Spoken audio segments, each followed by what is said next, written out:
अवांजी समातुन ताईं radio voice of Sindh London. अमीं ॿुधी रहिया आहियो radio voice of Sindh London. अवांजी ख़िदमत में प्रोग्राम पेश कजे थो ख़बरुनि जी दुनिया। 15 जुलाई 2025 अंगारे जे ॾींहुं प्रोग्राम ख़बरुनि जी दुनिया साण करे आऊं अवांजी ख़िदमत में हाज़िर अवांजो पंहिंजो मेज़बान हबीब लगारी। सभ खां पहिरियां पेश करियूं था ख़ासि ख़बरूं। हैदराबाद में 1 कलाक जी बरसाति तबाही मचाए छॾी, केतिरा ई इलाइक़ा पाणी हेठि। पाणी जी खोट ख़िलाफ़ आबादगारनि जो एहतिजाज। मेहड़ में बदअमनी वधी वई, वापारियुनि जो एहतिजाजी धरणो। कराची प्रेस क्लब साम्हूं मास्तरी लाइ IBA टेस्ट पास नौजवाननि जो 22हें ॾींहुं बि एहतिजाजी मार्च। रेड ज़ोन ॾांहुं वञण जी कोशिश पुलिस रंडकूं हणी रोके वरितो।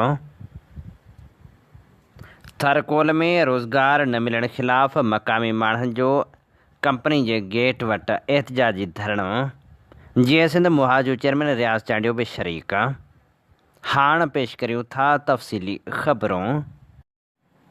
जसकम ज़िले दादू जे सदर मंसूर जमाली जसाफ़ अॻवान दरिया खान पंवर समेत ॿिनि कारकुननि मथां केस दाख़िल करण ख़िलाफ़ जसकम कंदकोट पारां एहतिजाजी रैली कढी वई, जेका मुख़्तलिफ़ रोडनि रस्तनि खां थींदे प्रेस क्लब पहुती, जिते अॻवाननि वालिदिनो सिंधी, हफ़ीज़ सिंधी, रफ़ीक लाशारी, मुख़्तियार सिंधी, बशीर ख़ान, आफ़ताब सिंधी, बिशाम सिंधी, परवेज़ सिंधी ऐं ॿियनि ख़िताब कंदे चयो त दादू पुलिस पंहिंजो क़िबिलो दुरुस्त करे। क़ौमी कारकुन निंधणका नाहिनि। क़ौमी कारकुननि तां कूड़ा केस ख़तमु कया वञनि। सरकार खे रोज़ जी बुनियाद ते थींदड़ क़त्ल, अगवा, फुरन वारा वाक़िया नज़र नथा अचनि। पुरमन क़ौमी कारकुननि ते केस दाख़िल कया वञनि था, जंहिंजी सख़्त लफ़्ज़नि में मज़मत करियूं था।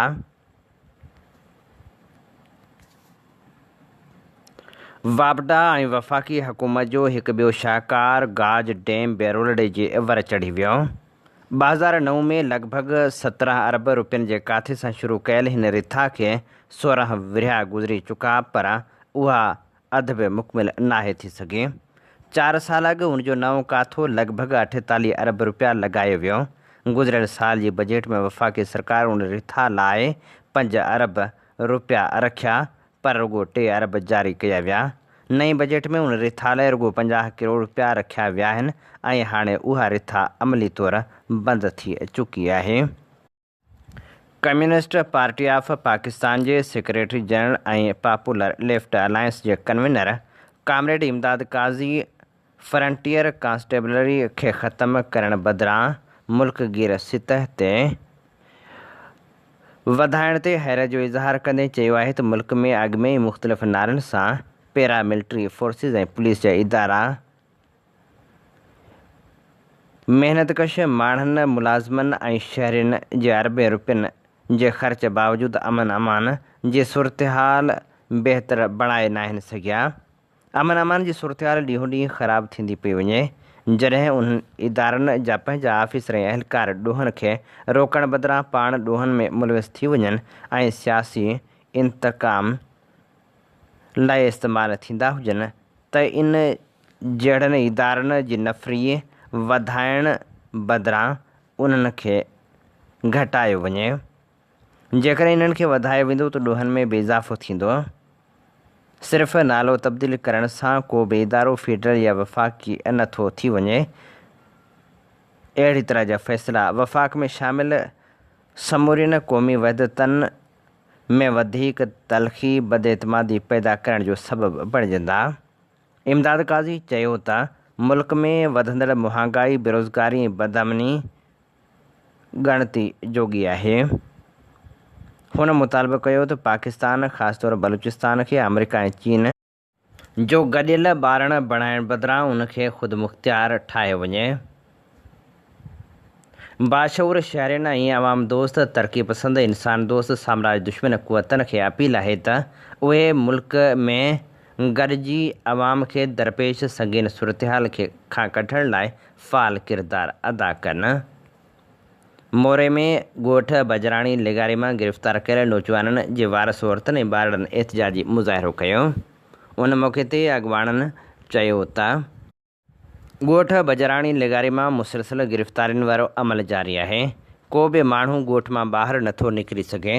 जेकॾहिं केरु ॿाहिरि निकिरण जी कोशिशि बि करे थो त उनखे खबियो वञे थो।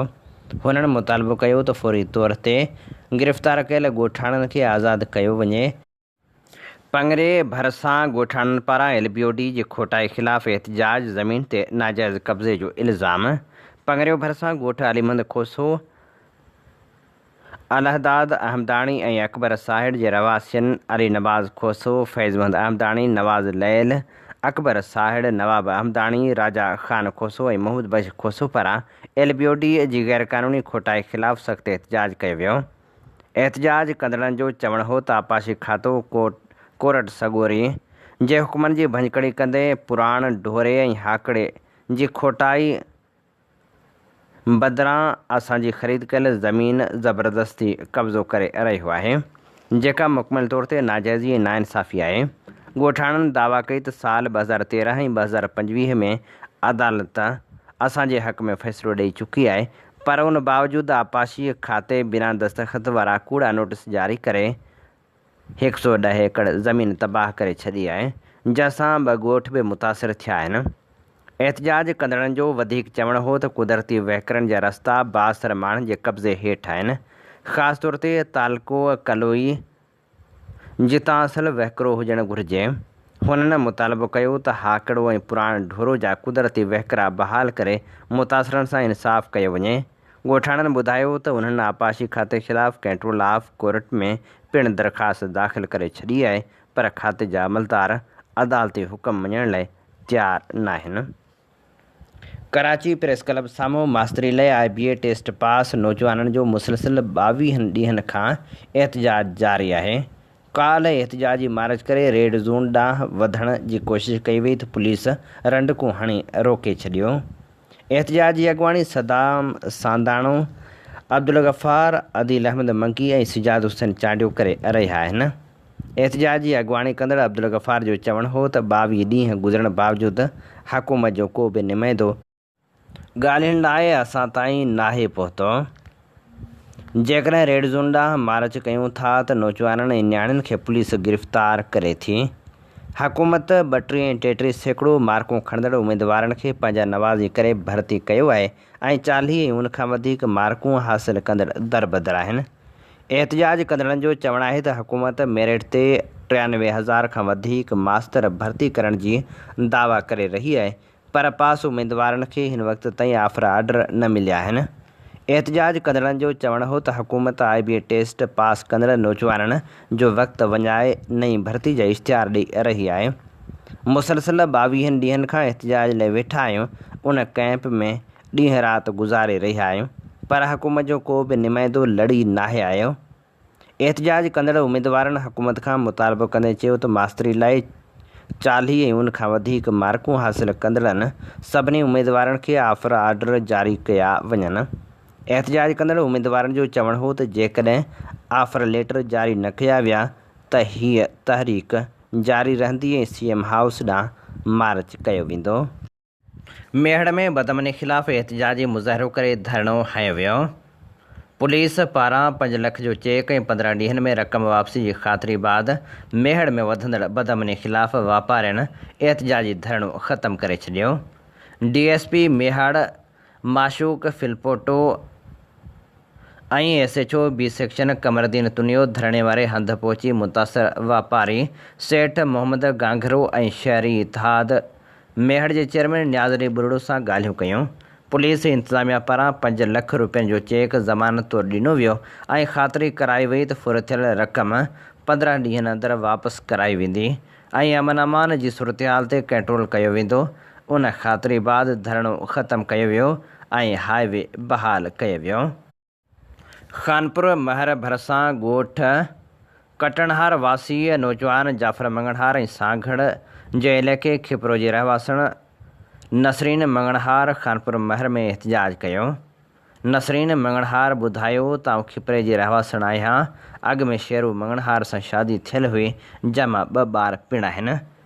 अॻूणे मुड़ुसु मूंखे तलाक ॾिनी हुई। हाणे मूं मीरपुर माथिले जी अदालत में शादी कई आहे। मूंखे तहफ़ुज़ फ़राहम कयो वञे।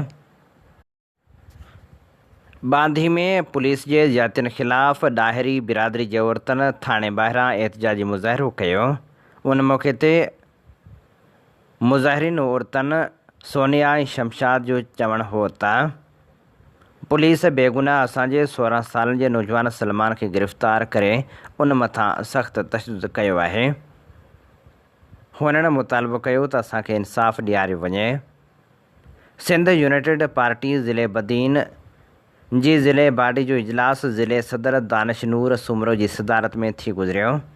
इजलास में ज़िले बदीन जी तनज़ीमी सूरतहाल जो जाइज़ो वठण खां पोइ फ़ैसिला कया विया। फ़ैसिलो कंदे चयो वियो त ज़िले बदीन जे समूरनि तालुकनि जूं कांग्रेसूं कयूं वेंदियूं।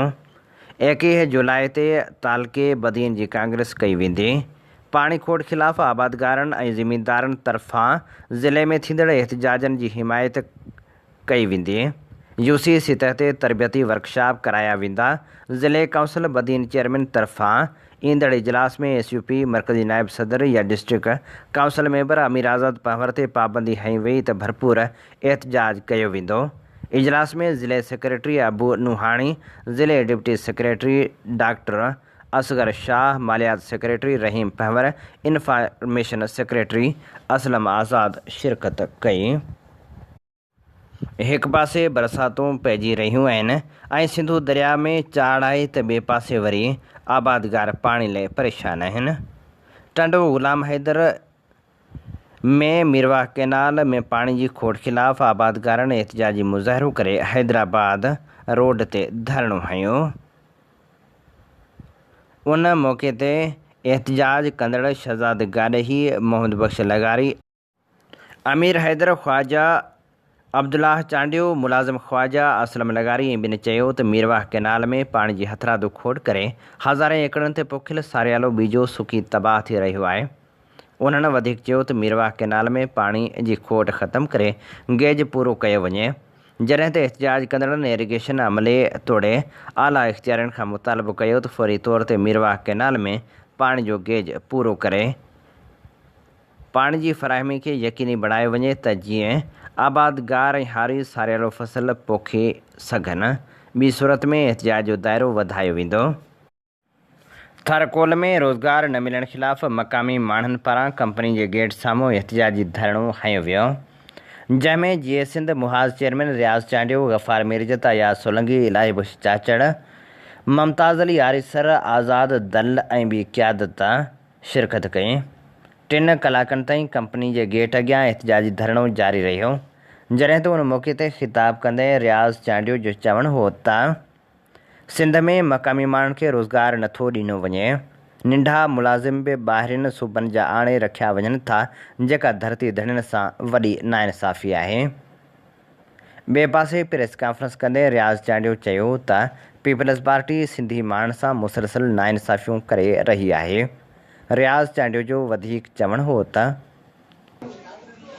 असांजे अचण जो मक़सदु मीरपुर ख़ासि रीजन में 19 जुलाई बरोज़ छंछर जे ॾींहुं मीरपुर ख़ासि में एहतिजाजी मार्च आहे। पाकिस्तान सरकार ऐं पीपल्स पार्टी सरकार कारपोरेट फार्मिंग के नाले में लखा एकड़ जमीन ते विला रखे सरकार कंपनियों पई ठाहे। सिंध जे अंदर जेके कंपनियों जमीनुनि ते कब्ज़े जे लाइ या इन कारपोरेट फार्मिंग के लाइ ठाहियूं वयूं आहिनि, उहे सभु सरकारी। नासिब ज़रदारी 5 लख एकड़ ज़मीन अक्वायर करण लाइ पंहिंजी कंपनी ठाही आहे।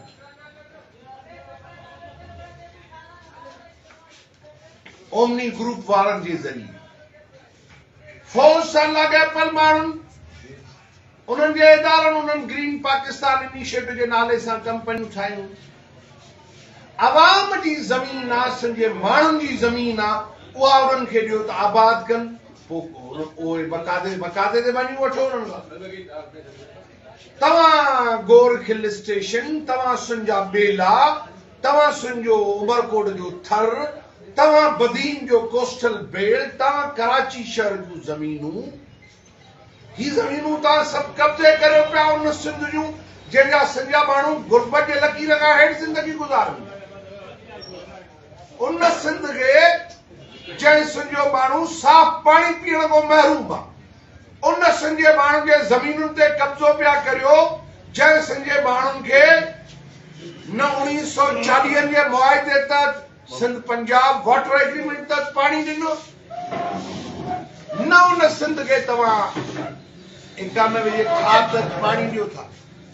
अवां जबरन कब्ज़े, बंदूक ऐं ज़रदारी जे करप्शन ऐं ज़िल्लत निवासिन जे मथां ज़रदारी माफ़िया जी बदमाशी वारे निज़ाम जंहिंमें करप्शन आहे, ज़रदारी जे बदमाशी निज़ाम खे इस्लामाबाद करप्शन डिज़ाइन करे ॾींदी जंहिंमें सिंध सड़े थी। ज़रदारी जे बदमाशी निज़ाम उनमें मनशात गर्दी आहे, कुनरी खां कराची, कुनरी खां उबावड़ो, कुनरी खां जैकबाद ऐं कश्मीर ताईं मनुष्यात ऐं आइस ऐं गुटका सरकारी सरपरस्ती पे लता। इहा डिज़ाइन आहे इस्लामाबाद। इस्लामाबाद धाड़ेल राज डिज़ाइन कयो आहे। करप्शन ॾियूं, भत्तो ॾियूं, मनुष्यात जो ज़हर पियूं ऐं पोइ वरी अगवा इंडस्ट्री जे धंधे में वरी तव्हां मासूम सिंधी हिंदुनि जूं न्याणियूं ऐं धीअरूं खणो जेके नाबालिग आहिनि, उन्हनि खे खणी जिनसी हवस जो निशानो बणाए वरी चओ तो मुसलमान। चाइल्ड मैरिज एक्ट जेको आहे, चाइल्ड मैरिज एक्ट, त नाबालिग ॿार सां शादी करणु कानूननि में जुर्म आहे। तव्हां इहे सभु इंडस्ट्रीज जारी रखियूं। अवामी तहरीक जे मरकज़ी सदर एडवोकेट वसंत थरी, मरकज़ी general secretary advocate Sajid Hussain Maisar, मरकज़ी नायब सदर सतार रिंद, मरकज़ी अॻवान एडवोकेट इस्माइल ख़ास खेली ऐं नूर नबी पली जे पंहिंजे गॾियल प्रेस बयान में चयो आहे त पीपल्स पार्टी सरकार सिंध में लाक़ानूनियत खे हथी ॾिनी आहे। सिंध अंदरि धाड़ेलनि जी हुक्मरानी आहे। पुलिस धाड़ेलनि ख़िलाफ़ असराइतो ऑपरेशन करण बदिरां ॻोठाणनि मथां ड्रोन हमला करे रही आहे।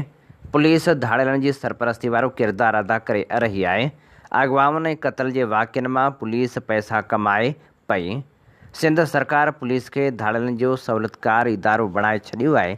धाड़ेलनि खे सरकारी सरदारनि जी सरपरस्ती में हथियार फ़राहम कया पिया वञनि। अॻवाननि मुतालबो कयो त कचे जे धाड़ेलनि खे नेटो जे स्मगल थियल हथियारनि जी फ़राहमी मुतालिक़ जांच करण लाइ आला अदालती कमीशन जोड़ी वञे ऐं धाड़ेलनि जी सरपरस्त सरदारनि ख़िलाफ़ क़ानूनी कार्रवाई कई वञे। ॿिए पासे अवामी तहरीक जी मरकज़ी जॉइंट सेक्रेटरी महानूर मला मेहड़ शहर जे ॻोठ थरड़ी मोहबत यूनिट जो दौरो कयो। सिंधियाणी तहरीक यूनिट जी गॾिजाणी कई वई। माहिवार कापड़ी रिसालो में शाया थियल मीर हसन आरिसर जो मज़मून पढ़ी तबसरो कयो वियो। कारपोरेट फार्मिंग मनसूबनि ऐं केनालनि ख़िलाफ़ अवामी तहरीक तरफ़ां ऐलानियल एहतजाजी मुज़ाहिरनि जे सिलसिलनि में ॻाल्हि ॿोल करे फ़ैसिला कया विया। अदी अरबेली, हवा ख़ातून, कमर बलोच, युसरा ऐं साजिदा शिरकत कई। सिंधियन नेशनल कांग्रेस जी मरकज़ी organiser MH Solanki, Sukkur division जे ऑर्गेनाइज़र शाहिद अयूब कांधरो जी सदारत में कोलाब जेल में सिंधियन नेशनल कांग्रेस जे कारकुननि जो इजलास थी गुज़रियो, जंहिंमें सिंधियन नेशनल कांग्रेस यूनिट कोलाब जेल जा उहिदेदार chief organiser Altaf Jakhar, deputy chief organiser Waseem Nunari, organiser Zahoor Pahwar ऐं मेंबर सईद नुनारी, सलीम सुमरो, सजाद पहवर खे चूंडियो वियो। उन मौक़े ते MH सोलंकी शाहिद अयूब कांधरो ख़िताब कंदे चयो त सिंध जे महकूम मारोड़नि सां केतिरनि ई सालनि खां नाइंसाफ़ियूं जारी आहिनि। सिंधू दरिया मां केनाल कढण ऐं कारपोरेट फार्मिंग जे नाले ते सिंध जे ज़रख़ेज़ ज़मीननि ते कब्ज़ो करे सिंध जे हक़ीक़ी वारसनि खे मुआशी बदहाली तरफ़ धिकियो पियो वञे। हुननि चयो त सिंधू दरिया ते सिर्फ़ु सिंधियुनि जो ई हक़ आहे। सिंध खे हुक्मराननि ॾोहारियुनि जे रहम करम ते छॾे ॾिनो आहे। तंहिं करे अगवा ऐं फुर जा वाक़िआ आम जाम थी विया आहिनि। अवाम पंहिंजो पाण खे ग़ैर महफ़ूज़ सम्झी रहियो आहे। हुननि चयो त समय जे भरिसां ॻोठ गाजी हतार में मारवाड़ी बिरादरी जी मशहूरु दरगाह हरचंद ते ॾोहारियुनि यात्रियुनि खां हथियारनि जे ज़ोर ते फुरलुट कई, जेको इंतिहाई वॾो ज़ुल्म थियो आहे। सुबुह देरो पुलिस ॾोहारियुनि जे ख़िलाफ़ का बि कार्रवाई न कई आहे, जेको अफ़सोस जोॻो अमल आहे। हुननि मारवाड़ी बिरादरी जे माण्हुनि खे तहफ़ुज़ ॾेई ॾोहारियुनि जे ख़िलाफ़ कार्रवाई करण जी घुर कई। बदीन में माज़ूर कोटा ते अमल न थियण ख़िलाफ़ एहतिजाजी मुज़ाहिरो कयो। एहतिजाजी मुज़ाहिरे दौरान वॾे अंग में माज़ूरनि शिरकत कई। उन मौक़े ते मुज़ाहिरीन मुतालबो कयो त माज़ूर कोटा तहत मिलंदड़ नौकरियूं हक़दार माण्हुनि खे ॾिनियूं वञनि। मुज़ाहिरे में मोहम्मद सादिक अंसारी, रियाज़ अहमद गुरगेज़, काशिफ़ुर रहमान हमदानी ऐं ॿियनि शिरकत कई। उन मौक़े ते ख़िताब कंदे उन्हनि चयो त माज़ूर कोटा तहत मिलंदड़ आर्डर मनपसंद माण्हुनि खे ॾिना विया आहिनि। हुननि चयो त असल हक़दार ऑफ़िसरनि जा चकर काटे ऐं इंटरव्यू ॾेई चुका आहिनि, पर खेनि हर दौर में पोइते धिकियो वियो आहे। मुज़ाहिरीन जो चवणु हो त माज़ूर माण्हुनि जा हक़ रोलिया पिया वञनि ऐं खेनि इंसाफ़ नथो मिले। हुननि वधीक चयो त असांजी 5% कोटा ते धाड़ा हया पिया वञनि। माज़ूर माण्हू हाणे इंसाफ़ लाइ दरबदर आहिनि। हुननि घणो डिघो इंतज़ारु कयो आहे ऐं हाणे मुतालबो कनि था त इंसाफ़ करे खेनि पंहिंजा हक़ ॾिना वञनि। मुज़ाहिरीन हुकूमत खां मुतालबो कयो त माज़ूरनि सां थींदड़ नाइंसाफ़ियुनि जो नोटिस वठी इंसाफ़ फ़राहम कयो वञे ऐं हक़नि ते धाड़ो हणंदड़नि ख़िलाफ़ क़ानूनी कार्रवाई कई वञे। वतन दोस्त मज़दूर फेडरेशन जे मरकज़ी सॾ ते मुलाज़िमनि जे पघारनि ऐं पेंशन में वाध, मज़दूर जी उजरत घटि में घटि 50,000 करण ऐं बदअमनी ख़िलाफ़ सखर प्रेस क्लब अॻियां एहतिजाजी मुज़ाहिरो कयो वियो, जंहिंमें मुख़्तलिफ़ यूनियन जे उहिदेदारनि वॾी तइदाद में शिरकत कई। 22 तारीख़ कराची में डिस्पेरिटी अलाउंस ऐं ॿियनि मुतालबनि जी मंजता लाइ दमादम मस्त कैलेंडर करण जो पिणु ऐलान कयो वियो। गस्टा सिंध जे सदर हाजी मोहम्मद अशरफ ख़ासखेली जी सदारत हेठि इजलास थी गुज़रियो, जंहिंमें जामशोरो, हैदराबाद, दादू, मटियारी, सिजावल, ठठो ऐं ॿियनि ज़िलनि जे अॻुवाणनि शिरकत कई। उन मौक़े ते फ़ैसिलो कयो वियो त 21 जुलाई ते ऐवान सदर इस्लामाबाद अॻियां धरणो हयो वेंदो, जंहिंमें सुठे नमूने सां उस्ताद शिरकत कनि। जीअं सिंध स्टूडेंट्स फेडरेशन तरफ़ां सिंध जे मुख़्तलिफ़ शहरनि में अॼु 48 कलाकनि जी बुख हड़ताल कई पई वञे, जंहिंमें शागिर्दनि, वकीलनि, उस्तादनि ऐं सियासी समाजी कारकुननि खे शिरकत जी दावत पिणु ॾिनी वई आहे। जीअं सिंध स्टूडेंट्स फेडरेशन पारां क़ौमी कारकुननि खे खंभे गुम करणु, उन्हनि ख़िलाफ़ कूड़ा केस दाख़िल करणु, सिंधू दरिया ते कैनाल ठाहिणु ऐं कारपोरेट फार्मिंग ख़िलाफ़ अॼु मुख़्तलिफ़ शहरनि में 48 कलाकनि जी बुख हड़ताल कई वेंदी। जोॾे भरिसां यूसी बांखर जी जे रहवासी निसार अहमद थईम पंहिंजे 10 सालनि जी न्याणी शाह परी ऐं 8 सालनि जे पुटु दिलशाद सां गॾिजी एहतिजाज कंदे साफ़िन अॻियां दाहियो त 2 ॾींहं अॻु संस ॻोठ जे बासर ज़मींदार जो ट्रैक्टर ड्राइवर मजीद पंहिंजे ॿिनि नामालूम साथियुनि सां मुंहिंजे घर में घिड़ी हथियारनि जे ज़ोर ते मुंहिंजी 30 सालनि जी घरवारी यास्मीन थईम खे अगवा करे फ़रार थी वियो आहे। आउं इंतिहाई ग़रीब माण्हू आहियां, हारपो करे बचनि जो पेट पालियां थो। ॼाणायल शख़्स अॻु में बि मुंहिंजी घरवारी खे वाट तां ईंदे वेंदे तंग कंदो हो ऐं हाणे बि हूअ मुंहिंजी घरवारी खे अगवा करे वियो आहे। मूं अहिड़ी दांह राज जे चङनि खे बि ॾिनी आहे ऐं जुडो थाणे ते रिपोर्ट पिणु दाख़िल कराई आहे, पर मज़कूरा शख़्स खे तर जे बासर माण्हुनि जी हिमायत हासिलु आहे, जंहिं सबबु हेल ताईं हुन ख़िलाफ़ का बि कार्रवाई नाहे कई वई। बासर शख़्स मूंखे संगीन नतीजा भोगण जूं धमकियूं ॾेई रहियो आहे, तंहिं करे आऊं ऐं मुंहिंजा मासूम ॿारड़ा अदम तहफ़ुज़ जो शिकार आहियूं। IG सिंध, DIG ऐं SSP मिरपुर ख़ासि समेत ॿियनि वसवारनि खां अपील था करियूं त फ़ौरी तौर ते मुंहिंजी ज़ाल खे बाज़ियाब कराए तहफ़ुज़ ऐं इंसाफ़ ॾियारियो वञे। हीअ असीं अव्हांजी ख़िदमत में पेश करे रहिया हुआसीं ख़बरूं। इन्ही ते ई प्रोग्राम ख़बरुनि जी दुनिया जो वक़्तु पुॼाणी ते पहुचे थो। पंहिंजे मेज़बान हबीब लगारी खे ॾींदा इजाज़त। जॾहिं पेर तेॾहिं ख़ैरु। अवां जी समातुनि ताईं रेडियो वॉइस ऑफ सिंध